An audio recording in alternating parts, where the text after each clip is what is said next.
Hey, everybody.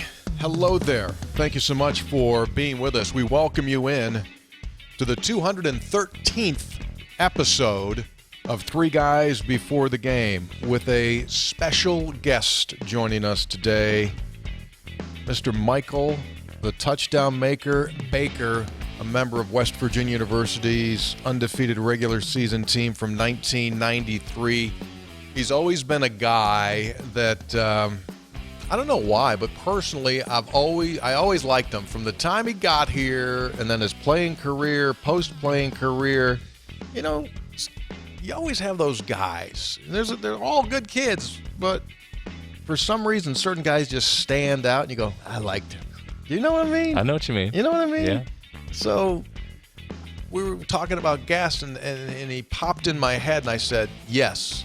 Because here's another reason why we like doing these shows during the summer months. Sometimes guys are out there a ton. You hear a ton about them all the time. You know exactly what they do. And because of social media, sometimes you know too much of what they do, right? Correct. We like getting those guys that are kind of been a little bit quiet. People want to know what's up with Phil. Haven't heard from him in a long time, but when you say that name, how many people listening go, oh, yeah, I got it. Yeah. It also oftentimes brings a smile to your face. You know you had a good career when someone says Mike Baker, and people go, yeah. They give you that little head nod, yeah. Three Guys Before the Game is brought to us by Burdett Camping Center, the only warranty forever RV dealer in all of West Virginia. Think about that, warranty forever. You can visit them at burdettcamping.com. They're located in Winfield, and they've got the Three Guys special going on right now. If you want a high step into the blue lot, silver lot, whatever color lot you have your tailgate in, they got a deal right now. It is a Van Lee Beacon by Tiffin, Model 42 RDB fifth wheel. And as we've said, it's got everything that you want and then a little bit more. It is the creme de la creme of RVs. And the Three Guys special is right now $24,000 discount plus. It was at $141,400, now at $117,263. Check it out. It is the high stepper. Like when you come in, like you come into that, and all the people in the lot just kind of look, whoa, what was that? That's what you get. Check it out at burdettcamping.com. Ladies and gentlemen, please welcome to the program, without any further ado, Mr. Mike Baker. Okay. Michael, hello. How are you, my friend? I'm great, Tony. How are you? Good, and it's good to hear your voice. It's good to hear your voice. You still... You know what? Go ahead. I was glad to hear your voice. Well, I appreciate that, man. Appreciate that. You're still sounding young, but is someone either 50 years old or about to turn 50? Oh, 50 years old, exactly. Yep. Dude, 50. How do you? I mean, do you have you gotten your arms around that? How was that? You know, I look at age as a number. I always did. You know, it's just one of those things where, you know, I'm blessed to be 50. You know, a lot of my friends have gone now. Guys I went to high school with, some of the guys I went to school with, they're no longer on this earth. I'm still blessed to be here, and I'm having a good time enjoying, you know, that big 50. Well, good for you, man. Let's ask you this, man. I don't know what kind of physical condition you're in, but obviously you played at West Virginia. You played professionally for a nice chunk of time. Physical condition-wise, if I put you down at the goal line and I said, okay, Mike, we're gonna time you on a 40. What was your best 40 time at West Virginia? What was your best 40 you ever did? I think my best times at West Virginia was 4.43, and I consistently ran 4.4s. Okay. So that was years ago now. Now, I understand that. I mean, I get that. So now if I said, okay, Mike, if I let you get loose enough, if I let you get loose enough, like you're totally loose, like you're just like really loose, so there's no fear of an Achilles, no fear of a hamstring, what do you think you could do it in? Ooh-wee. I'll probably give you about a 4. I'll say 4.7. I'll be happy with that. You know, see, but you can't eliminate the fear of the hand. Like he's in the clubhouse at a 4.4. He just stands. He would just decline your offer is what he should do. Yeah. Say, no, I'm not doing that. I'm not tweaking a hammy. I'm out. I got a 4-4. Mark it. Yeah. No, I'm not going to give you a 4-4 now. I can promise you that one. I do a lot of walking now, so therefore, still in great shape. I'm probably about, last I checked, I was 228. 228. So I'm weighing at 228 now, so I took a lot of the weight off me, and I exercise right, eat properly, have my little adult beverage here and there, but that's about it. Nothing special. Have a good cigar every once in a while. Okay. Yeah, good. Yeah. And Michael Jordan's kind of been that guy. He kind of lets athletes smoke cigars, right? I mean, like Michael had that cigar the whole time during the Last Dance, so I think it's kind of acceptable that high-level athletes have to enjoy a cigar. I get that part of it. Absolutely. Hey, something surprised me when I started digging into your numbers. If someone came up to me and said, I bet you that Michael Baker was 6 feet tall, I would go, no way he wasn't 6 feet tall. He was taller than that. To me, you always seem 6'3". Is 6 feet legitimate? I would say 6'1.5". That's the height that I normally, like I said, I'm still 6 foot, but I'm 6'1.5", I believe. So okay. 6'1.5". I'm sorry, but this is the thing, Tony. I always felt, when I played, I was much bigger, and that was my mindset ever since I left the state of Georgia. Yeah. If you're gonna play this game, you're gonna have to play with heart. You're gonna have to play with a lot of desire, a lot of fire in your stomach, And once I got up to West Virginia, I always, people ask me, well, how tall are you? How fast are you? I said, well, when I'm playing, I'm 6'7", about 300. They look at me like, what the hell are you talking about? But that's just the way I carried myself. I carried myself with a lot of emotion, a lot of passion, hard work, work ethic like no one else. Because I was forced to. Once I got on campus and once I touched the field, there was somebody else coming, and hell, it didn't take me long to figure out. I had a roommate that was a gold medalist. He was an Olympian, James Jett. I walked in there, he had trophies everywhere. Like, who is this kid? So man, I see all these trophies, and he ran the 400, and he ran the 200, and he was a state champion in the 100, and all these things. I'm like, whoa, I got my work cut out. That's I get in the weight room quick. And so I had a year to really focus on my education.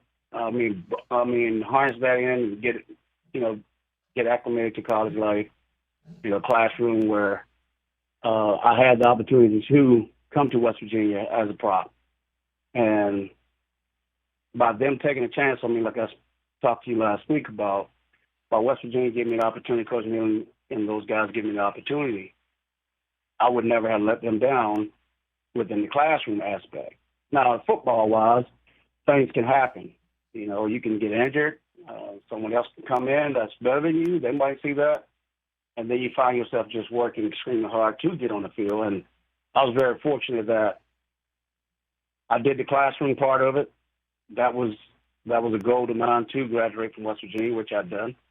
And the football field, I thought I had a pretty good, career, along with, the injuries and so forth. But all in all, I did exactly what I said I wanted to do, I set out to do.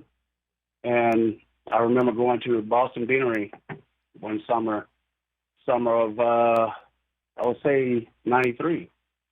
And a guy by the name of Tony Caridi, who I'm speaking with right now, he said, I would like to do an interview with you, and we'll go wherever you want. And I said, well, let's go to the Beanery. That's one of my favorite spots.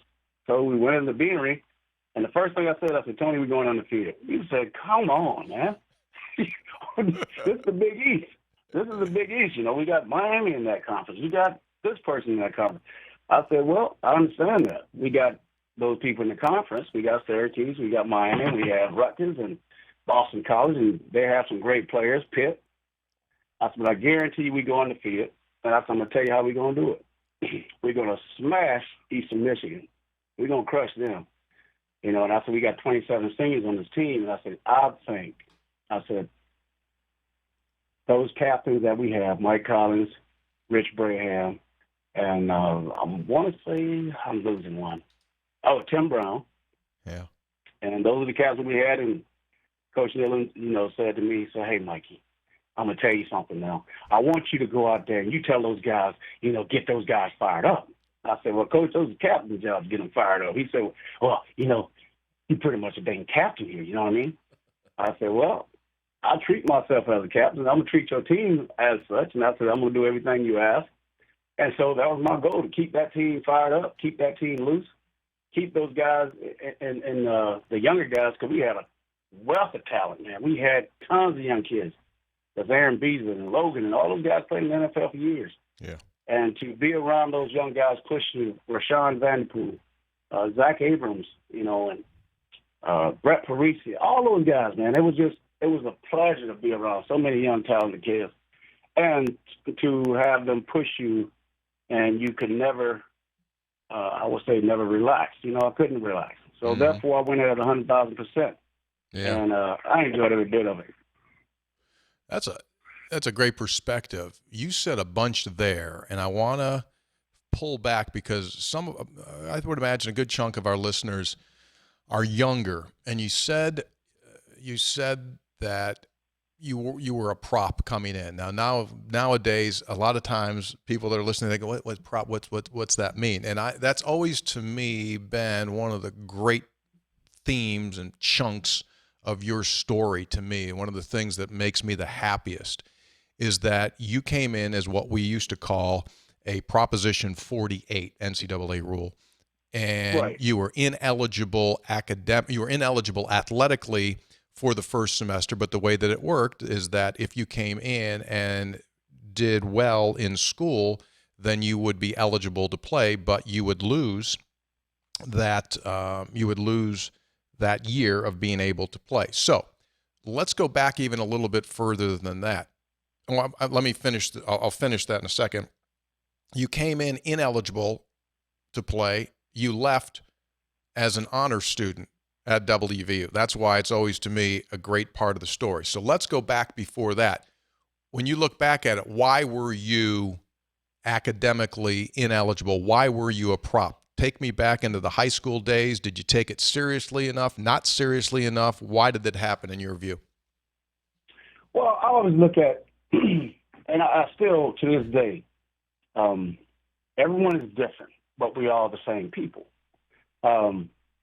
My background was based upon, I was raised by my grandmother who had 13 kids, including my mother. My mother was married twice.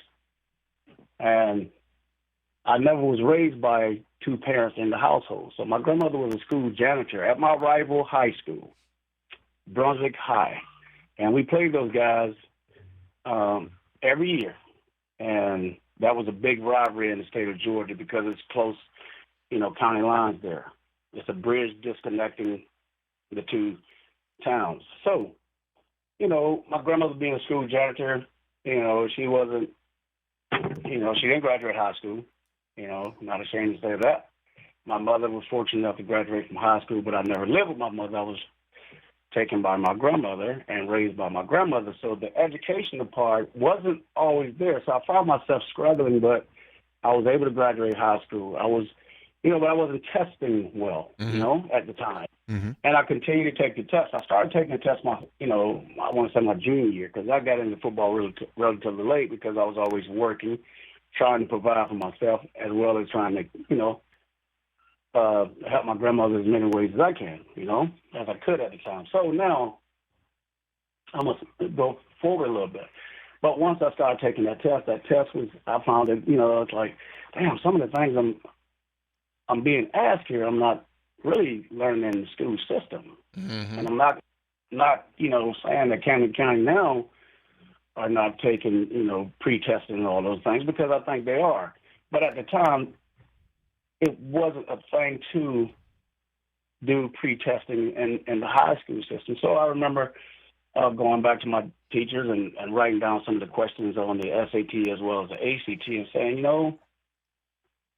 I'm having a problem with these questions because I don't understand them. I've never seen this before.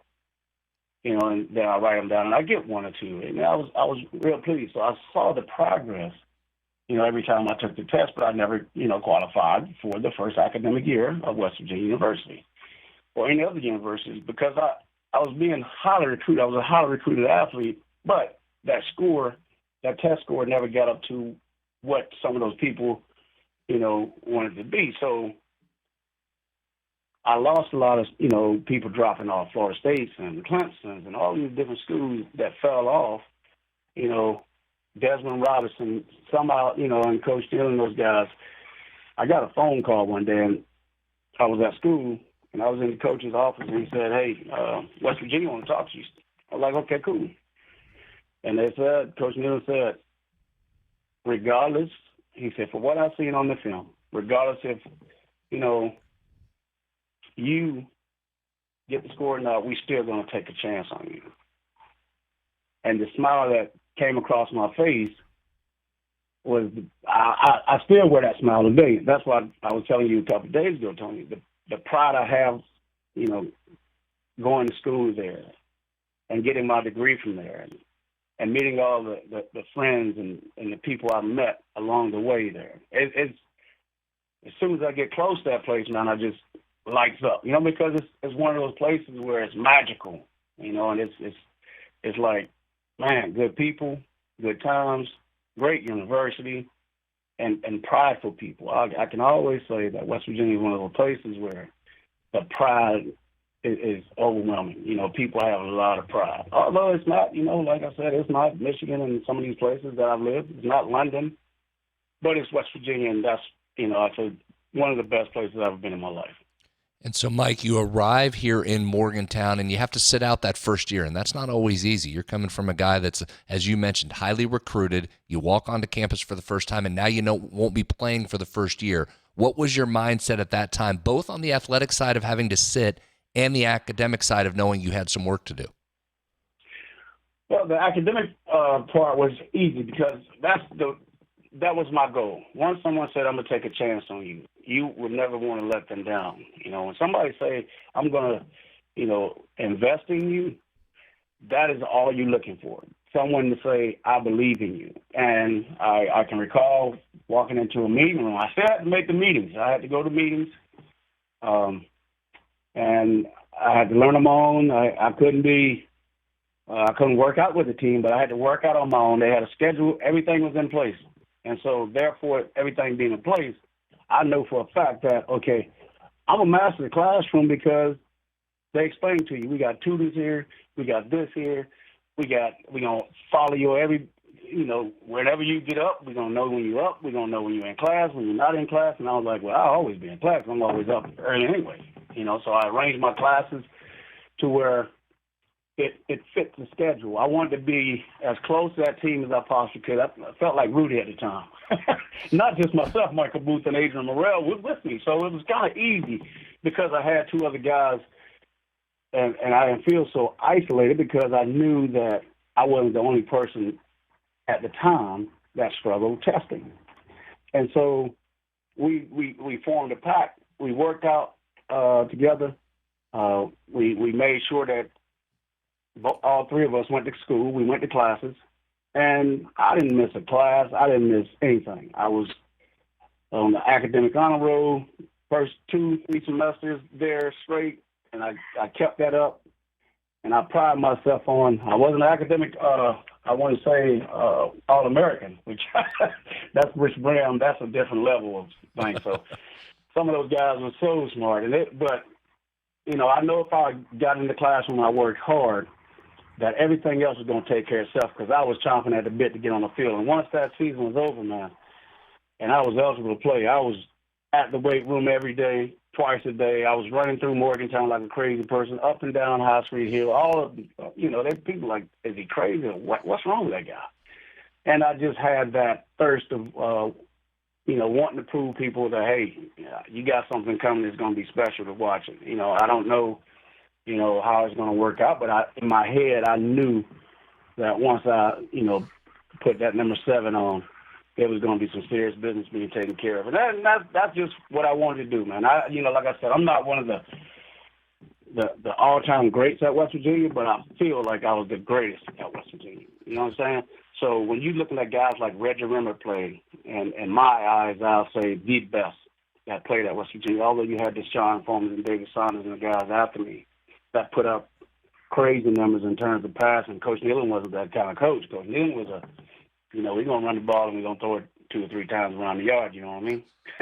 And so, but you had a Major Harris and Reggie Remus and people that statue, the Andre Johnson. Shit, man, I could name these guys forever, and I was just watching them. But to watch them work, and, I didn't watch them go to classes. I didn't see them that often, but, they were already doing what they were doing, and I was buckled down, man. The easy thing for me at the time, like I said, and go back, the classroom was so easy because I took full advantage of the study table. I took advantage of the tutors. There were testing that was presented to you that you felt like this is the easiest test in the world because I prepared myself for this.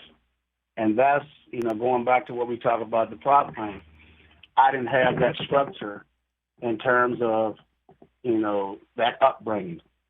You see what I'm saying? So yeah. I didn't have that. And I explain that to my wife now, and we talk about it now with my kids. I say, hey, smart kids, graduate, one's about to graduate here, and he's an honor student, and he was playing lacrosse. It's funny, I've never got into lacrosse, but it's an interesting game, and he comes all whelped up and runs all over. I'm like, why do you play that sport?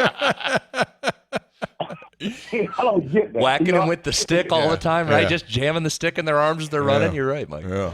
I'm like, well, I don't get it. I just don't get it. He said, Dad, you don't want to get. I said, I watch it, but I don't understand anything. You can't go past this. I'm like, it's just one of those games, man. They're moving so fast, and the ball is. I said, I don't think I can play that game. It's so many things that I always say, could I have done that? If I put my mind to it, I probably could. But I said, they say Jim Brown was a hell of a lacrosse player. Yeah, they say one of the greatest Say ever. the best ever, yeah. Yeah. I'm like, okay, I guess. I don't see me being one of them. I said, I'm just stick to football. I'm a football guy. I know a little bit about the sport, and I'm just keep doing what I do, man. It was a pleasure. Like I said, it's been a whirlwind, and I don't seem like 59. It doesn't feel like it. Well, let me say this. Let me say this to you. You definitely could have played lacrosse because here's why. And I know it's basketball, it's hockey, and there's some almost football-like to it. But here's why.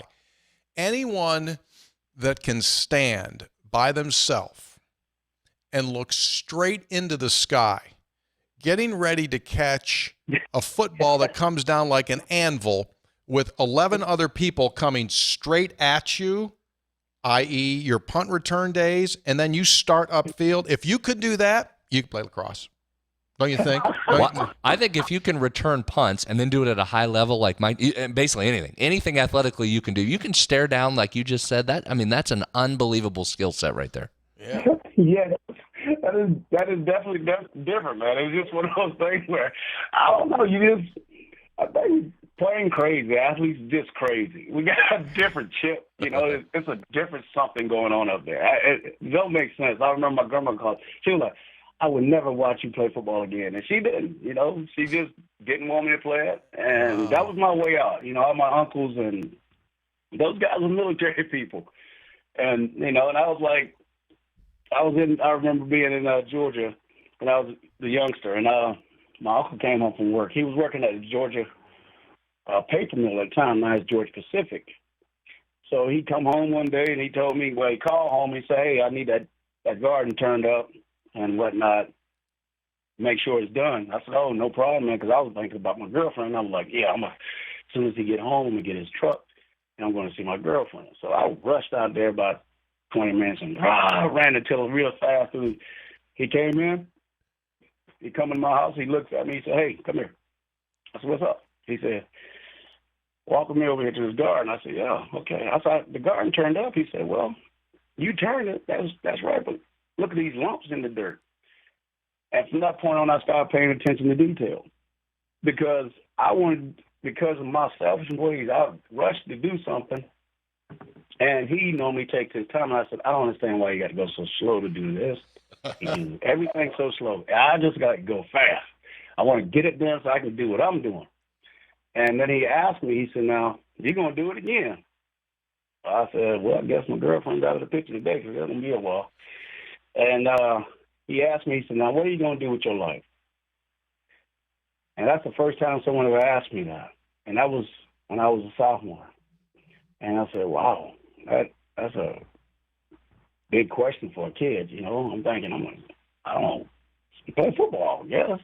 He goes, well, you better start taking everything serious because right now you're not taking anything serious. I'm like, wow. And that's when everything, the light bulb went on and it flipped. And I just went all out, man. I went all out in it. And I worked my butt off and I worked out. I ran track and, you know, I tried baseball for a second. Coach Ransburg wanted me to come out to play baseball for him, but I said, Coach, I played 1 year in high school, and I got to this one guy, and he was throwing that ball so fast, and the ball was moving out like, he was like, that's a curve or something. I said, well, that was close enough. I said, I don't care. I'm not playing that. And I used to love to go see Whitmore them play. Yeah. You know, they'll go to Georgia and Statesboro. They'll be playing in Georgia Southern region and whatnot. I'd go down there and check them out, and Coach Ransburg let me come to the dugout. So I was cool. I felt like I was a big part of West Virginia because he had that much respect for me, just to allow me to come into his dugout when they were playing, you know? Yeah. And there were so many good people, and Coach Catlin and all those guys. I got a chance to know a lot of good people down there. And I hope that the guys that listen or the people that listen to the podcast can say, you know what, that guy mentioned a lot of names. And if you want to go back and do your due diligence, go up or ask someone, and don't walk on, campus without getting to know somebody. Shake someone's hand. Always talk to the next person, and we'll be a better place. And I quoted those things a lot of times because I believe in that, because my grandmother always told me, she said, you never, ever treat anybody with disrespect. You always respect people, regardless of what you get in return. You knowing that you said hello or hi or ask questions, and you be as nice as you possibly can, and everything else will fall in place. And so that's my thing. I like to talk. I love to talk, and I love to interact with people, and I love people. You know, I'm a sociable person, and I think that was Coach Neal found out too when he brought me out, because I can talk, man. And I love to go in those coaches' offices and ask questions. I love that, be around and watching those guys work out. And I always say, man, I got a lot of work to do, because I wasn't the biggest kid coming out of high school. And I was a small thing. Yeah, 180 pounds. 180 pounds, what they listed you at. Yeah. You know, hey, that was 40. That was 40 pounds ago. But anyway, hey, you know, isn't it interesting, Mike? Your uncle on one afternoon says, "Hey, pay attention to detail. What are you going to do with your life?" And you basically just said that conversation was a massive part of changing your entire mindset to your life. One conversation, one day out of the blue. One conversation, one day out of the blue. And that, you know, it don't take a lot, man, to really make you change, to make you think about change, you know. And when I knew from that point on I wouldn't screw up anything. I wasn't going to try to screw up anything. Now, I'm not perfect by no stretch of imagination. I had my ups, I had my downs. But I can tell you I had way more ups than I had downs, and that's the way I live now. I don't live thinking about the negative. I always think the positive. What's going to be our outcome? What's the outcome? You know, and that's what I asked my son, you know, what's the outcome? What are you thinking? You know, talk to me.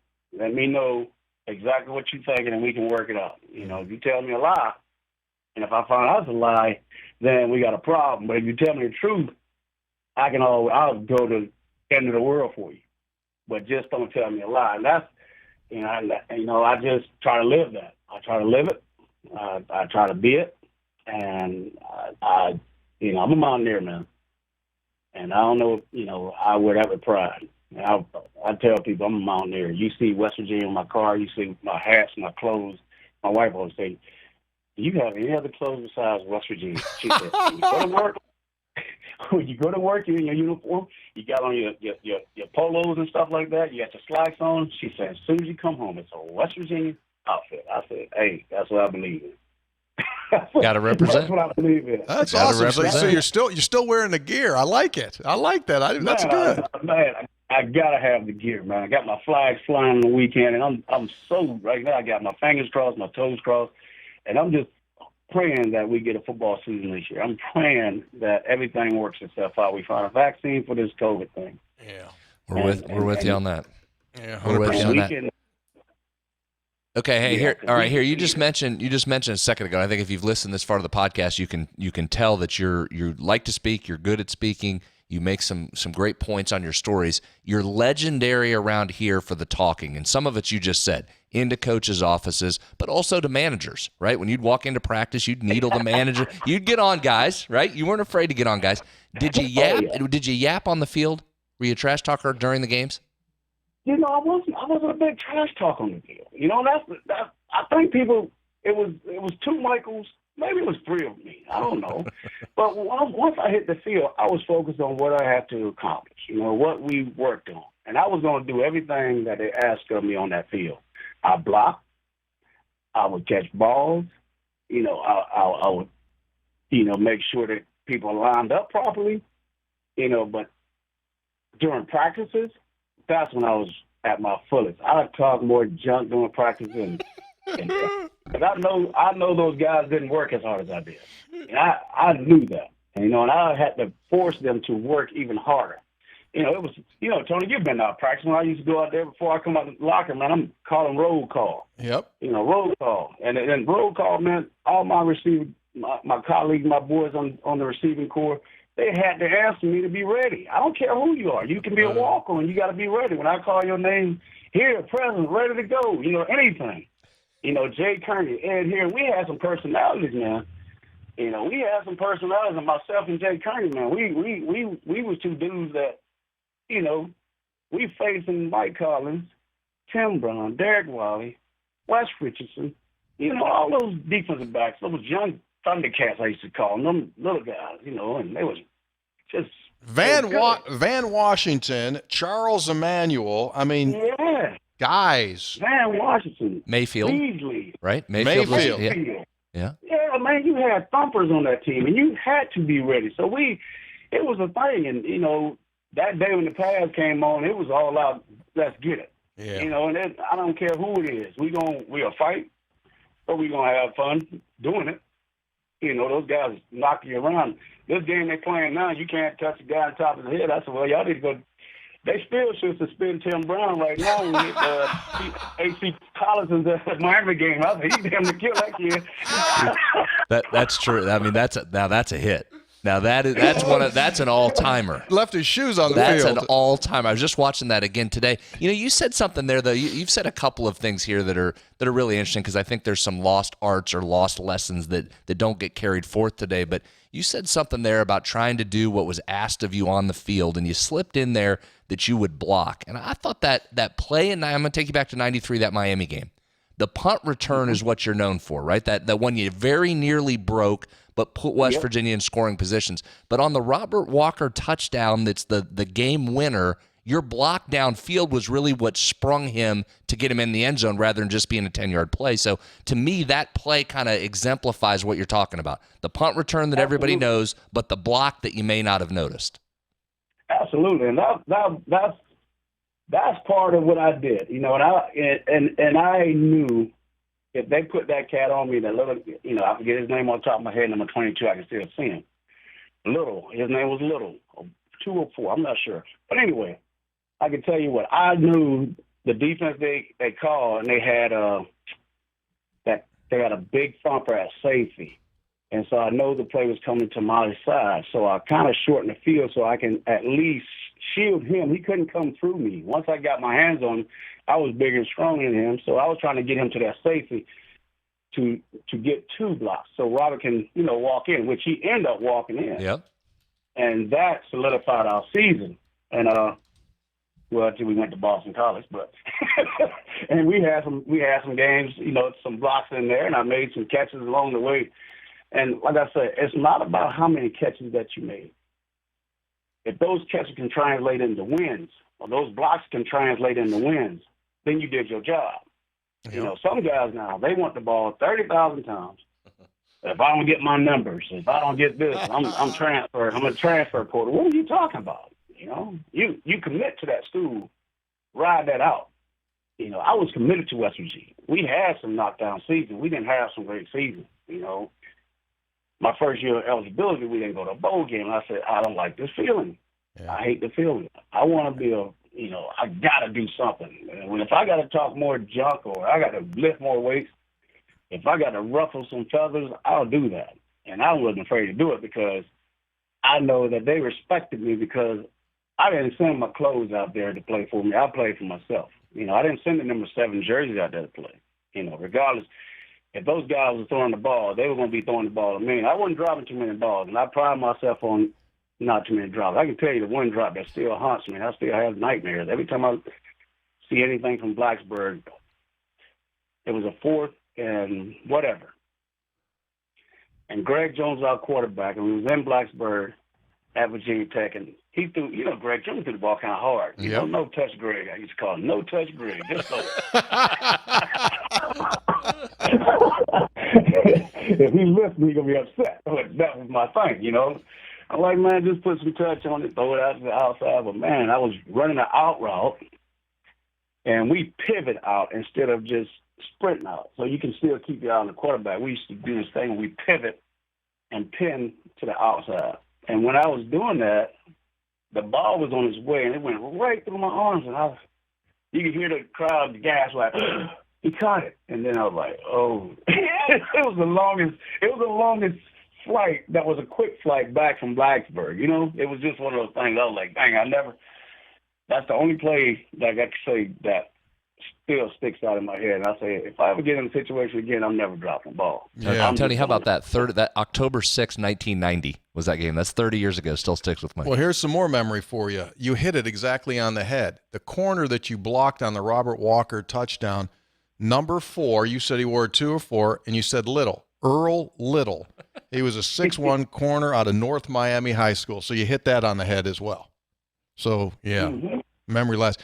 Hey, why did the 93 team go undefeated? What was different? You played a lot of football here and then after here. What did it have chemistry-wise that made it successful, in your opinion? That team was like, let me see here. It was a lot of cohesiveness. Everybody got along well. I mean, from everybody, with all the things that was going on in different rooms, right, in terms of the quarterback rooms and the receiver rooms and the running back rooms, who's going to do what. We had every position, I thought, had a senior leader, all right? So you had Mike Collins, the safety, the defensive backs. You know, you had Rich Braham on the front line. You had myself. Receiver, Ed Hill was a senior receiver. Jay Kearney was a senior receiver, followed by a wealth of young talent. You had, let me see here, Dan Sudfeld and Jay Kelson. Now, that was the in-house controversy or whatever you want to call it.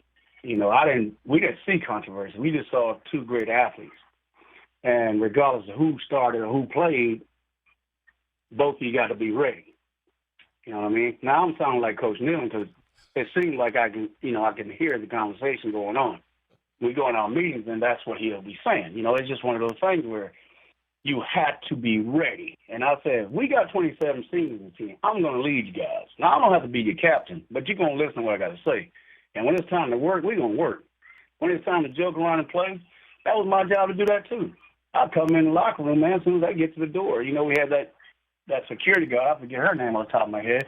She's laid there for years. And as soon as the bus pull up, as soon as I get past her, off my clothes went, and I do all these crazy things, run around the locker room, I talk to guys, and I'm stark naked. and so, Coach Newman, he didn't know what was going on. And so, I kept doing that every game. Every game, didn't matter where, on the road or home, that was my thing. I'd do my jumping jacks, I'm naked, and go around, and, because that was our place. That was our sanctuary. We got to be loose in here. You can't go in the game tight. There's no moment's going to be too big that we can't handle because we worked our butt off for this, right? And it was a grueling summer camp. I mean, that was a tough summer camp because that's when those young guys really showed that they could play. And I said, ooh, we got a lot of talent on this field, man. We got a lot of talent. We got 2 quarterbacks. We got 3 dog running backs. You know, we had some running backs below. We had safeties. We had outside backers, inside backers. And I'm like, man, if everybody stay healthy, we going to run the table. I know we going to run the table. Coach Nealon hated the fact that people would talk about a game preaching. And that's when I broke the rules and said, you know what? He know I worked my butt off. And I'm not afraid to say that we're going undefeated. I'm not going to get ahead of myself. But I said, you know, hey, this team is that good. Yeah. And when you've been around football as long as I have at the time, you know, that was a long time, you know, but you think about it. You see the teams, and I always say, I don't know if our team would have beat the 88 team. I don't know that. You know, they had some dynamic players, but I guarantee you they would have known they'd been in the dogfights. And if you think about it, if turnovers don't happen in that Sugar Bowl game, who knows? Yeah. Who knows? We just have some crazy turnovers, some penalties that cost us. We driving the ball, we fumble the ball on the kick return. All these things start to happen when you start to unravel, and sometimes you can't. It's just too much to overcome. Yeah. No, absolutely right. We had Jay Kelchner on a couple of weeks ago, and that's exactly what he said. I want to go back here in the middle of the 93 season, October 30th at Syracuse. You guys win 43-0. That was the revenge game from the 92 fight. What do you recall about the carryover from the 92 fight and all of that happened there going into that Syracuse game? Because that was as dominating of a performance that, you know, one had ever seen. You went to Syracuse, basically, you stole their lunch money, you took their girlfriends, you laughed at them, and you walked off the field 43-0, said, see you later. One of the great revenge games of all time. Oh, yeah. We made it a point to go there and do that because that was very Marvin Graves being disrespectful to Tommy Orr, hit him in the back of the head with a football. And the brawl that, you know, Graves started the brawl, and, you know, they say you can start the fight, but are they going to finish the fight? You know, and we know that I was hurt. I got hurt in that pit game. I broke my foot, and that's when I got that medical red shirt here. So I knew I was coming back because Coach Nealon said, hey, we're doing medical red shirt, so we can do that because you didn't, you know, you got your grades and you graduate pretty much. And he said, you got another year. You can work on your master's. Awesome. Awesome. Because I knew that we had something special. I wasn't ready to go out like that, you know. Yeah. But I said once I got healthy, and once I really, really, really got healthy, because I did it all to myself, all the grind and the hard work, you know, running on this hard surface out there. And, you know, like I said, I jogged everywhere. I ran everywhere. I ran that state like it was nobody's business. I was the best conditioned athlete every year. Every single year I was on that team except for my senior year because those young cats was coming, right? And I was trying to save something. You know, I was trying to save a little. I wasn't working out as hard as I normally would work out in terms of jogging Morgantown and doing that. I was lifting the weights. I was focused on the next level, the next part of my life because I know something else was there for me. I know I was going to get an opportunity. So I said, okay, I got to harness what I want to do, drive this team to what we're trying to do. And our goal was to win a national championship, be the first. That was our goal. We said it. We believed it. We worked out together. We worked out in the summer together when there was coaching not allowed. A lot of guys show up at the, weight room, and guys didn't show up and they were in town. They better have been in the weight room the following week or the following day when we were there again because it was going to be hell to pay. And so saying all those things, man, we went up to Syracuse to destroy Syracuse. They didn't have nothing for us. And in that game, we put it together. We started to toy with people, and I already knew we could toy with people. We had Louisville. Well, Louisville, you think about Louisville. Louisville can match us player for player. They had some NFL greats. They had NFL guys too, right? They had Aaron Beasley. Not Aaron Beasley, Aaron Bailey. Aaron Bailey was a receiver. You know something about Aaron Bailey. He was the recipient that dropped the ball against Pittsburgh from Jim Harbaugh.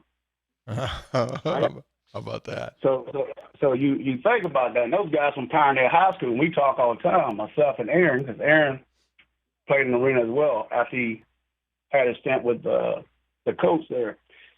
And we talk about that, and they from down there in Pioneer, Ann Arbor, and the talk that, hey man, when you came into Morgantown, man, we put it on y'all, man. That was a great game, but because it went back and forth, back and forth, back and forth. And Todd Sideburn, who was not our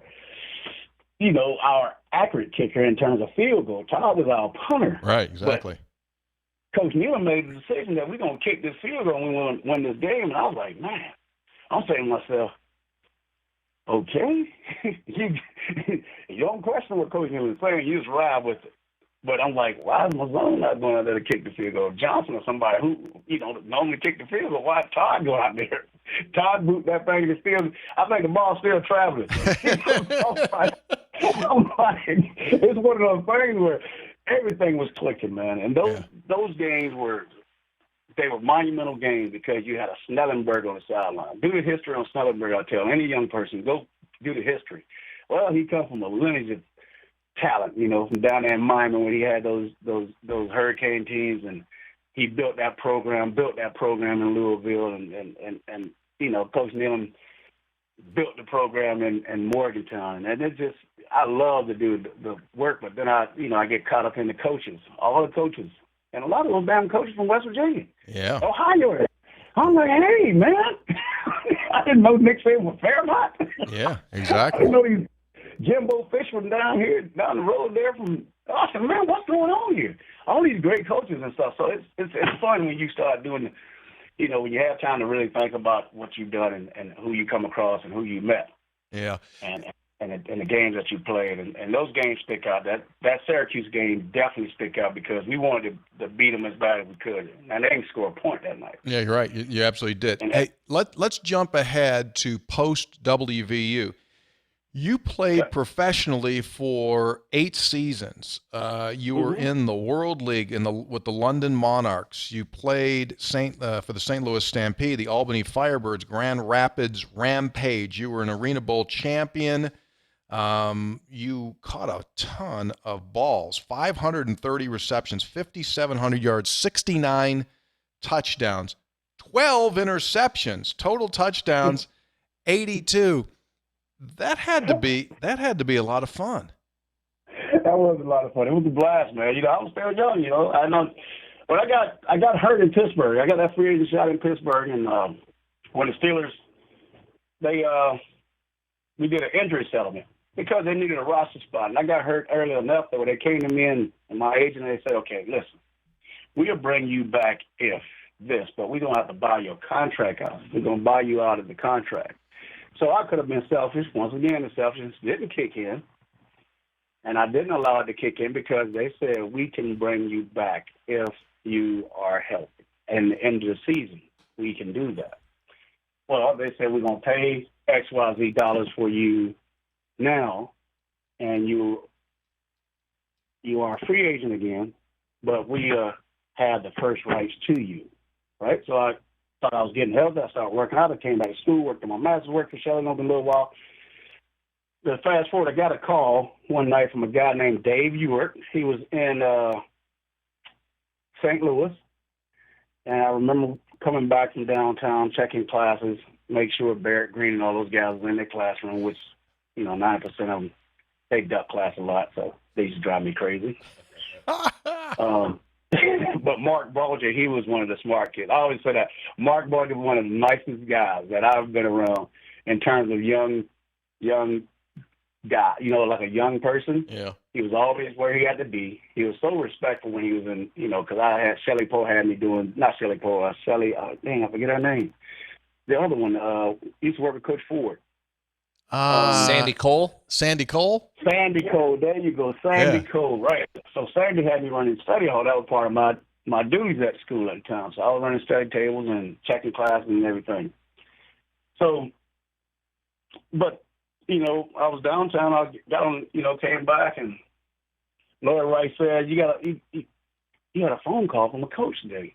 Like, a coach? What coach? She was like, he's from St. Louis. Well, man, I'm like, what? It's about dang time somebody called me in the league. You know, I'm thinking to myself, I'm about to get back in the dance. You know, I'm like, I was waiting on this opportunity. You know what I'm saying? I'm worked out. I'm in great shape. I'm young still. I said, man, and I'm ready to go. You know, I'm like, I'm ready to go. Well, didn't do my research on that guy, but I called him back.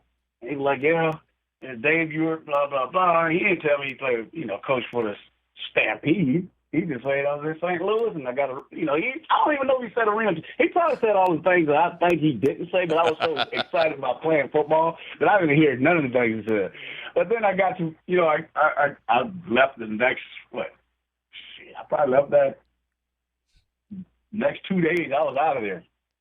And that's how my arena football career started. That's when I left West Virginia. But, man, Dave Ewert, and when I got into the airport, man, this is trippy. I got into the airport, and I'm looking for this Rams personnel or somebody holding up a sign saying Michael Baker, something like that, with a logo or the helmet on it.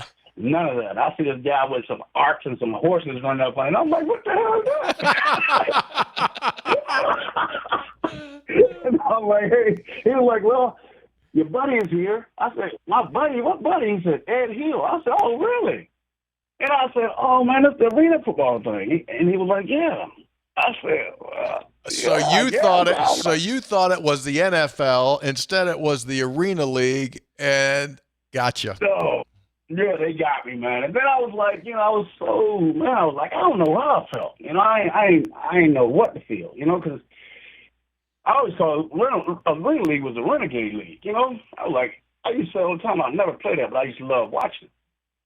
I would never play that game. I love watching it. I'll watch it. And it come on these weird times and weird hours. So I used to stay up and watch the nonsense because it was football, and then all of a sudden I got a taste of it in St. Louis, and I was MVP for the team, and I had more yards than everybody, and anything. I had John Kaleo, myself and Kaleo played against each other at the University of Maryland. Yeah. He was a Terps quarterback, and we became Chad Weasling. Chad was the fullback on that Maryland team. We became real good friends. I met so many guys along the way. Darryl Hammond, God bless his soul, he's coach for Turno down there at Penn State. He was one of the guys who played with Herman Moore and that Moore guy. Yeah. When they was in Virginia. So all these guys that you starting to see, and because I follow different people. I just didn't follow West Virginia athletes. I follow athletes around different programs and see what they were doing. And we had this thing where who was the best number 7 or who was the best number 18 and who was the best number 5. Me, Ed Hill, and Jay Kearney, we used to play that. And I was like, yeah, my stats this week, the best number 7 in the country right now, partner, because you could book that 7 catches. That's 177 yards, 70-some yards, and 2 touchdowns should have been 3. So a lot of those things that happened. And once I got into the Arena League, man, it was like I fell in love with it, but it was a lot had to be changed, and I was a big part of spearheading, a lot of the change that happened. I'm so saddened by the fact it's no more, it's no longer, it's one of those things where it just went away. And that's what got you. That's what got you ultimately to Michigan, and that's where you are now. Correct?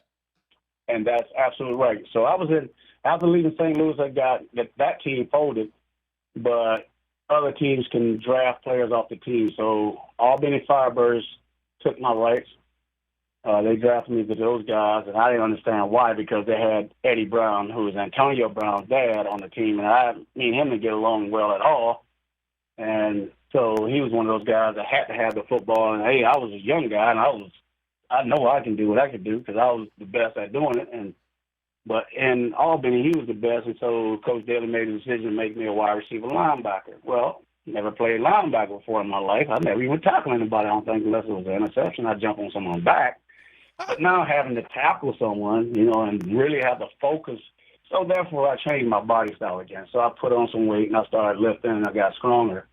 And I used to always put in my head I was Lawrence Taylor, I was Dick Buckers, I was this cat. I was so many people when I played because I was afraid of playing defense, but I didn't let nobody know that I was afraid. I would just I'm gonna play just like those guys. And so you go back and you start watching how guys play. Although I couldn't move out of the little box the imaginary box I was in. Right. You know, the center of the garden tackle. I couldn't move. I just had to stay in front of those guys, and I mastered that position.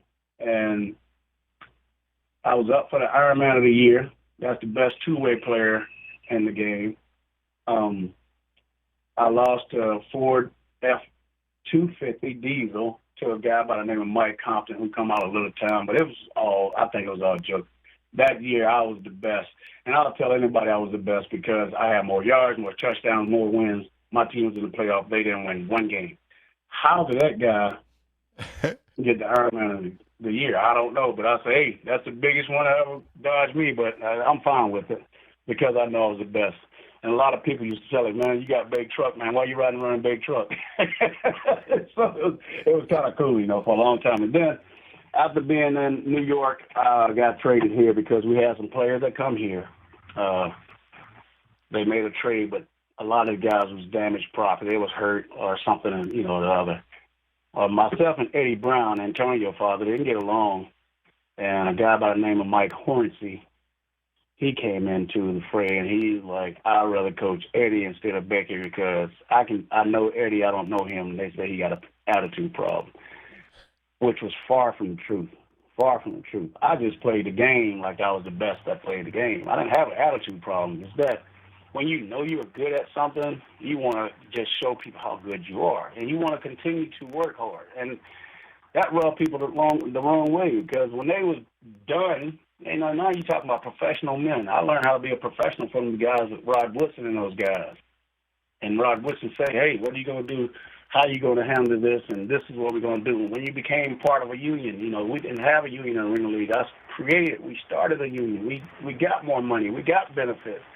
So all those things was things that I learned along the way from other people, and I wasn't afraid to, take on those challenges and try to benefit, guys that come behind me. And those guys benefited from it. Now the league is no longer because the money kept getting bigger. Well, the Arena League saw that, okay, we're going to start playing on Sundays. It's not that type of league, man. Why are you changing to Sundays and Thursday nights when it's a Friday, Saturday type league? Right, right. This is a beer drinking league. This is for people to have fun and take the family out at low cost. Why are you trying to compete with something that you ain't got no business competing with? It just don't make sense. But, it ran its course. I was able to coach in the league for about 4 years after retiring. And, I was down in Columbus, Ohio with that arena franchise who I coached down there. And it's going to freak you out. How about this one? The head coach of the Chicago Bears, Matt Nagy, that was my quarterback when I was the offensive coordinator at Columbus Destroyers. I'm selling beer, Matt Nagy coaching football. See, that's the thing about sports is that if you just stay in long enough, the people that you come across, you can build just this list that's absolutely amazing. And by the way, you don't know this, but you gave me something you did gave me a life-changing experience. You don't know this. So what's that? I don't know. It was like after you came back, you had already played some. It was after WVU. You came to town, and we went to eat, and you were driving a Jeep Cherokee. You remember that, right? Oh, yeah. And I got in that, and at that point, all I was driving were cars. And you go like, I'll drive you back Coliseum or whatever. And I said, okay, good. So I get in, and I go like, hey, Mike, this is pretty nice. I mean, this is nice. I mean, you got like more room. I have not driven a car since then. I've had an SUV. Now I got to pick up. I've had a truck ever since then because Mike Baker, I went in and went like, dang, this thing's pretty nice in here. Just to let you know that. Just to let you know. Well, I appreciate it, man. It's just one of those days. Just having something different, just being a little different. I was all about the different things and trying to be, as modest and as humble as possible. And that's all I've ever been. But, I know that excitement and brash, that loud, getting on people, in the locker room from Dan Nealon. You know, Dan, one of my good buddies, and you know, I'm so sorry to hear about Mike and all those things. And I talked to those guys about that, and I came down to the Coach Nealon roast and stuff like that, and we had the opportunity to see him and talk to him, get pictures with him again, and then, you know, we are getting older, but our friendships, those friendships last forever. You know, you and, you know, Sandy and Shelly and Coach and all those guys, Yeah. man. The list goes on for Gail and all those people. You know, it goes on and on and on. But, you know, I can't ever forget you guys, because once a mountaineer, always a mountaineer. That and that'll go forever. You know, and you don't have to wonder where I went to school at. And people always say, "You go to school there?" "Yeah, I graduated from West Virginia." I finished out like that. I said, "Yeah, I graduated from. I didn't go to school." You just didn't go to school. You graduated from West Virginia. Yeah, I graduated there, man. I let people know that, because that's a part of it. You know, getting this job here, man. I tell you what, this is the story. I don't know if you know Bruce Parks. Bruce Parks got a twin brother, and they played basketball down in, I want to say down. Yeah. Well, I'll tell you what, Bruce Parks was the general manager for the company that I worked for. Okay. Now, this is the story. I was doing coaching and training and stuff like that. I go to Texas, I go to Louisiana, I do these camps and stuff. Myself and a couple of guys from Grambling. Robert Smith was one of the outstanding players at Grambling. He became a coach of mine, a good friend of mine. Will McClay, he was a coach of mine. Now he's third in charge behind Jerry Jones at the Cowboys. So these people became big influences on me, and I worked with these people along the way, and we did camps and stuff. So I'm like, man, you know, I'm going to get out of this coaching junk, this nonsense, because I'm like, my baby is, at the time, John was, he was 4. And I was going back and forth from Michigan to Ohio driving, like, coach, play games, get back home, try to do things around the house, get back down to Columbus, and stay down there for the week, have them come down to Columbus for a home game or something. And I was like, it was too much, right? So I started doing this training stuff. And so as I was doing this training stuff, I started doing resumes too. And now I had no idea. I went to Westside Beer, which is a partnership with Anheuser-Busch Distributors, but Bruce Parks had his twin brother that played down in West Virginia, like I said, somewhere. They played somewhere down in West Virginia. Uh-huh. And he said my resume came across his desk, because I was in the state of Texas. I was in Houston, in Clear Lake, Houston, this suburb of Houston there. So I was on the field, and I got my phone ringing, and the guy said, "Mike Baker." I said, "Yep, speaking." He go, "How are you doing?" I said, "I'm doing great. How are you, sir?" You know. And he go, "This is Bruce Parks from Westside Beer Distributors." I said, Okay, how can I help you? Now I'm asking him, how can I help you? He go, "Well, I got your resume on my desk." I said, "Can you tell me where you located?" I had no idea where he was located. I didn't know he was in my hometown. You know, because I'm like, I don't even know. I just put out resumes, man, and I'm waiting for calls to come back. Now you do, you know, I'm dating myself again, because the resume, what's a resume? You do that by line now, people say. Yeah, that's true. Yeah, that's true. You know? Yeah. So that's how long I've been with those guys. So, and he said, you know, I said, "Well, I'm out of town. I'll be back in town on Monday." I said, "If it's okay, I can come over Monday, just sit down and talk with you." He said, "I'll be fine. Be here at 9 o'clock. No problem. I'll be there at 9 o'clock. And then he said, "Yeah, Michael Baker, the touchdown maker." I'm like, "Huh? Why would he say that? Who says that?" I'm like, "Okay, did he watch me play real football?" But that was different. Michael Baker, the touchdown maker. I said, "Oh, this guy got to be from somewhere, you know, close." He goes, "Well, I tell you what, I saw West Virginia University, and immediately I called my brother, and I asked him, 'What do you know about this Michael Baker touchdown maker?' And he said, 'Why?' He said, 'I got a resume in here.' He said, 'Hire him.'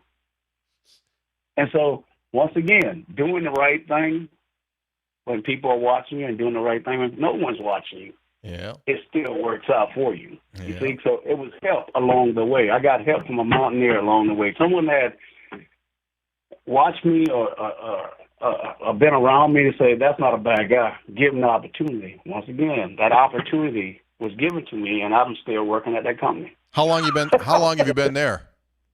It's 14 years. That's crazy. It's 14 years in July. I'll be working at the company. 14 years, man. That's wild. How about that, man? It's wild times. Mountaineers taking care of Mountaineers, and I get my Yeah. get my updates and emails and stuff like that from the Mountaineer family, Mountaineer, and the ties here in town. I go to some parties here or there. We get together sometime on the weekends when if I'm not traveling or if I'm not down in Morgantown or somewhere else. The last game I was at? I went down to Charlotte. I went to what other game I go to? Where'd you go see him? You go see him play Tennessee in Charlotte? Oh, yeah. Yeah. Here's what you need to do, man. Here's what you need to do. Whenever we play, I mean, hopefully we play when we're supposed to play, but as you well know, who knows when we're going to play. But when we play, you've got to make a promise to me right now that you come look me up. I promise you that. I don't know the last time I saw you. I know. I promise you that. Only thing I'm just a little gray, man. I got, the gray in my mustache. That's about all. Other than that, everything else is the same, man. I'm still skinny, still. Well, wait a second. Guy. Are you telling us that the picture that we've been showing this entire podcast, you don't go to work every day with a shirt that comes up to the middle of your chest and then your ribs are you don't have Budweiser shirts, Anheuser-Busch that are cut like that? No, not at all. Not at all, Tom. That's a good look. Like that, man. Is that a good look? Well, Mike had the great look. The midriff shirt, the long towel. You spatted your shoes, right? Until Mike Karen jumped in there and had to tell you no spats. You can't do that. Karen would lose his mind over that. Yeah. Oh, yeah. Oh, man, I used to have to wait till the last minute. We warm up, no spat.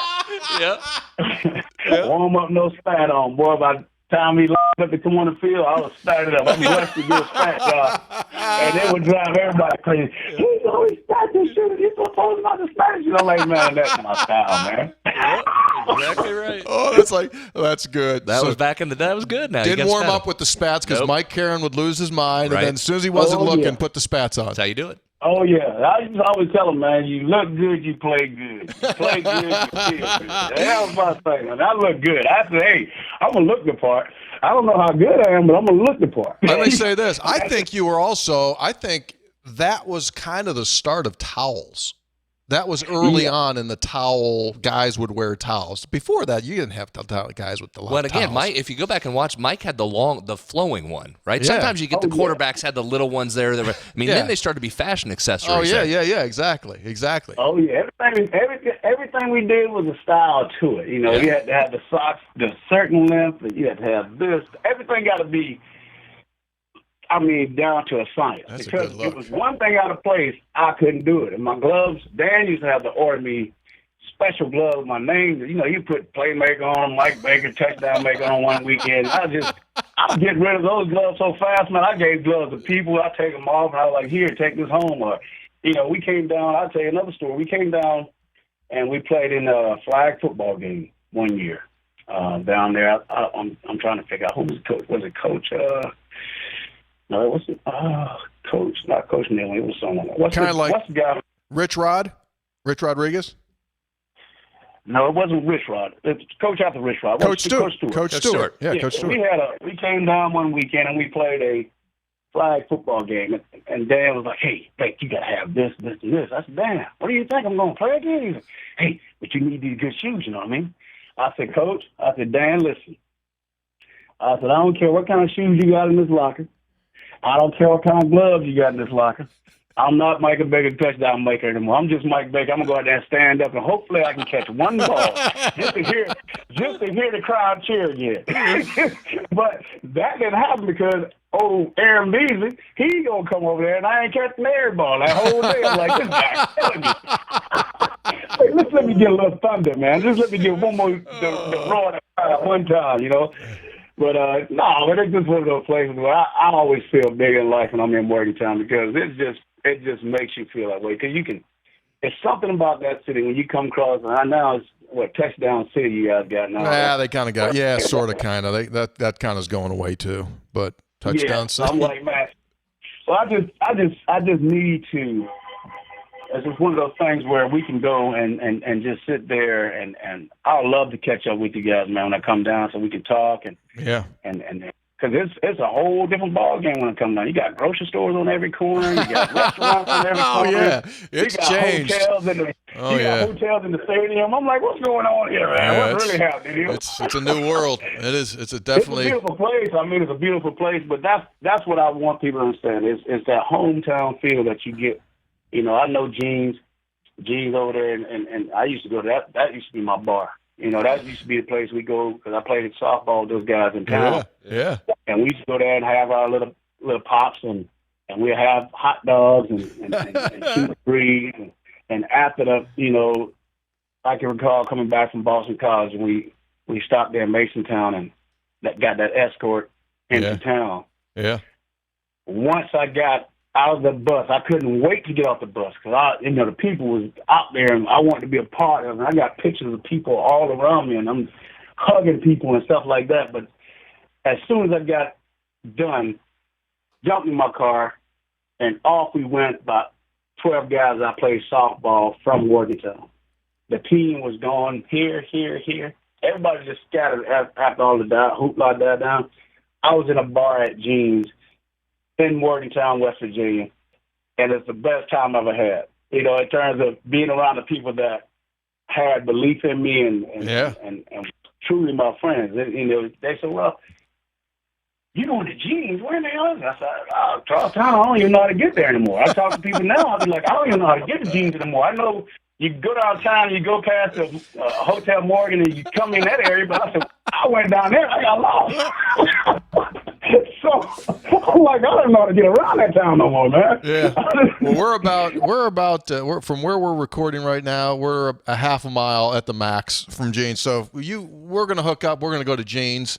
We can do that. Get a couple dogs. We'll get a couple dogs. We'll get a couple dogs and few beverages. That'll be really good. Well, listen, man.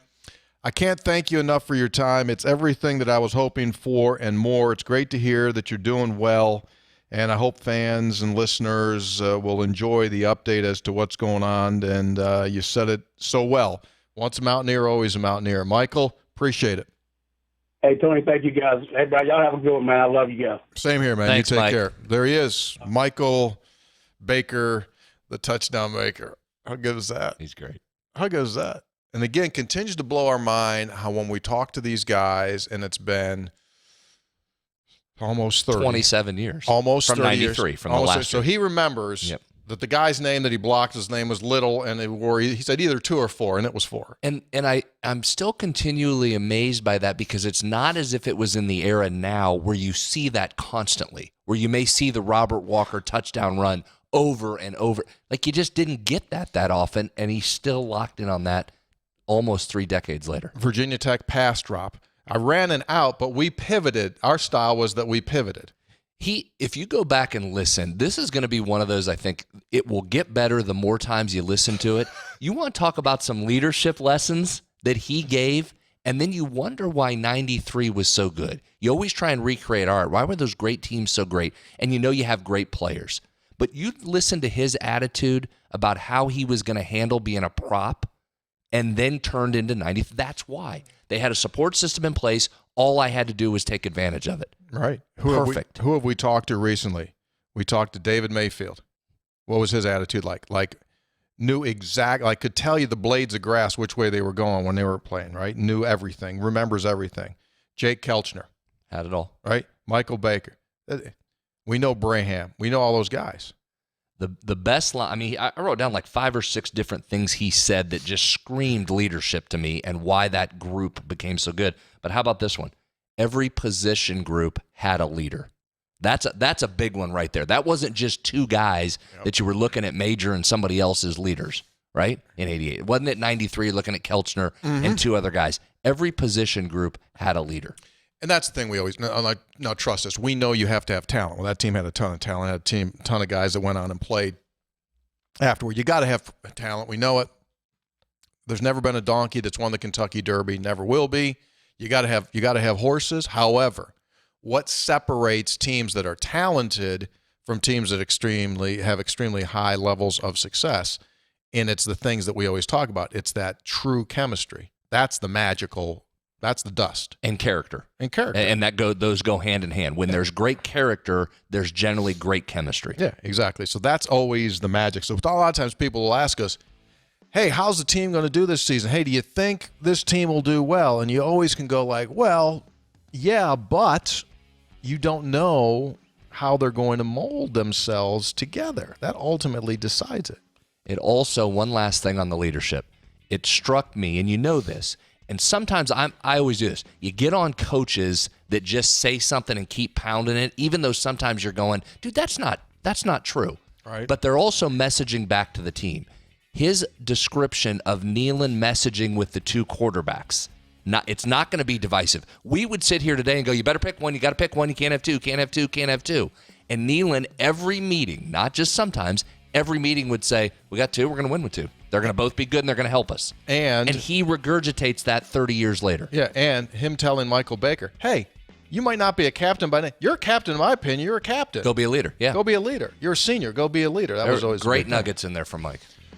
Oh, that was good. All right. Hope you enjoy it. Share the word. Share the message. Spread it around. Three Guys Before the Game will be back again next week. We'll do another interview with a former Mountaineer. As to whom it will be, I don't know right now.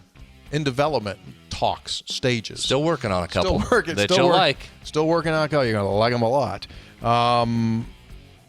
Today's program, as always, brought to us by the folks that are going to give you the nicest RV in the, maybe the world. Nicest in the world. Yeah, like the one that makes people's heads turn. Like people have to go get their necks fixed after they see these RVs because their head snaps and they, I got pain. That's that head snapping RVs, Burdette Camping Center. Check them out at burdettecamping.com. Right now, they're Three Guys special. 2020 Van Lee Beacon by Tiffin, model 42 RDB, fifth wheel. It's got more things on it than humanly possible. Check it out on their website at burdettecamping.com and enjoy their $24,000 plus discount. It's a Three Guys special. Special thanks to Daniel Woods for being our producer here for the Senator. We are out, and a special thank you to Michael Baker, playmaker, touchdown maker, Mountaineer forever. See y'all. Be good.